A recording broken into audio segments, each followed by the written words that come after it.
السلام علیکم ورحمۃ اللہ وبرکاتہ۔ ازہری گائیڈ کے معزز ساتھیوں، مجھے امید ہے آپ خیر و عافیت سے ہوں گے۔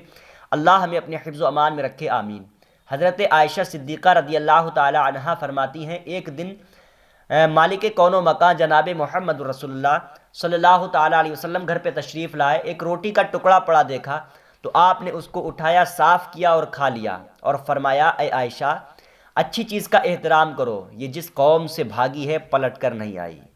اللہ کے رسول نے ہمیں روٹی کا ادب بتا دیا، اور ادب کس طرح سے بتاتے ہیں؟ فرماتے ہیں کہ جب دسترخوان لگا کرے اور دسترخوان پہ جب کھانا تناول کرو، اس پہ اگر روٹی کے ٹکڑے یا لقمے گر جائیں تو اس کو اٹھا کے کھا لیا کرو، اس میں بے بہا برکتیں موجود ہوتی ہیں۔ اور آج کیا ہوتا ہے کہ روٹی کے ٹکڑے یا کچھ بھی کھانا وغیرہ لقمے گر جاتے ہیں دسترخوان پہ تو اس کو ایک سائڈ میں پھینک دیا جاتا ہے، بلکہ نہیں، ایسا نہیں کرنا چاہیے۔ اللہ کے رسول جب روٹی کا ٹکڑا زمین سے اٹھا کے صاف کر کے کھا سکتے ہیں تو ہم دسترخوان سے اٹھا کے نہیں کھا سکتے؟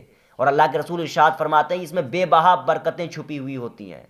وہ مالک ارض و سما جس کو اللہ تعالیٰ نے جنت کا اختیار دیا، جس کو چاہیں جنت عطا کر دیں، یہاں تک کہ جنت، دوزخ، زمین و آسمان، یہ پوری کائنات، ہمارا وجود اور یہ سارا وجود، اللہ کا ظہور، یہ سب کچھ انہی کے صدقے میں ہے۔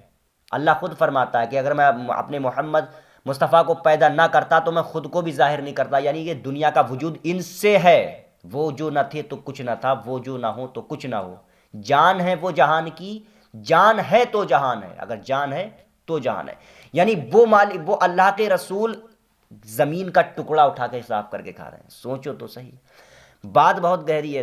اگر ذہن پہ اگر تم اس بات کو اگر لوگے تو بہت زیادہ اثر کرے گی۔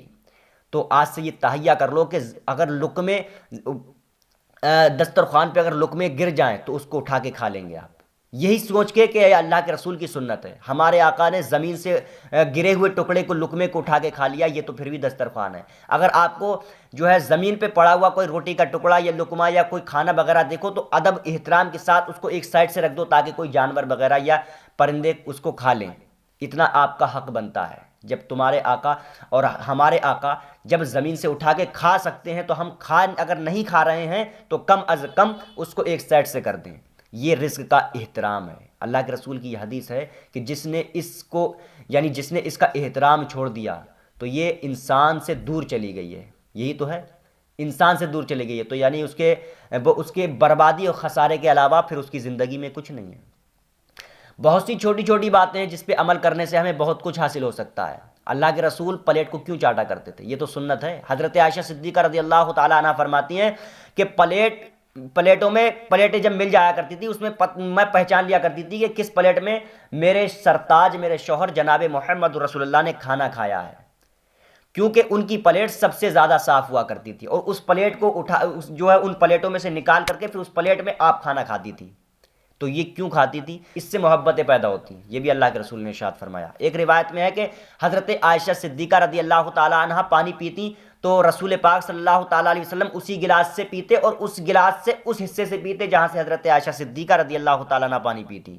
اور ایک اور روایت سناؤں، حضرت عائشہ صدیقہ رضی اللہ تعالیٰ عنہ جب گوشت کی بوٹی کھاتی تو جس بوٹی کو آدھا کھا کے چھوڑ دیتی، اللہ کے رسول اسی بوٹی کو پھر کھاتے۔ یہ محبتیں ہیں، اور اللہ کے رسول ارشاد فرماتے ہیں مومن کے جھوٹے کھانے سے محبتیں پیدا ہوتی ہیں، اور آج گلاس کو بدل دیتے ہیں، الگ الگ گلاس بانٹے جاتے ہیں۔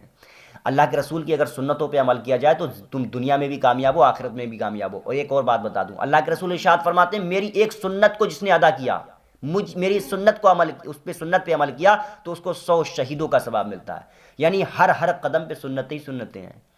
تو کم از کم ہم کھانا جب کھائیں تو سنت کے مطابق ہی کھائیں۔ کھانے کا کھانا اور ہمارے پیٹ میں نور پیدا ہو جاتا ہے، اور ہمیں بے بہا برکتیں بھی حاصل ہو جاتی ہیں، اور رزق میں بھی برکتیں حاصل ہوتی ہیں۔ تو اللہ تعالیٰ سے دعا ہے کہ پہلے مجھے اور آپ کو عمل کرنے کی توفیق عطا فرمائے۔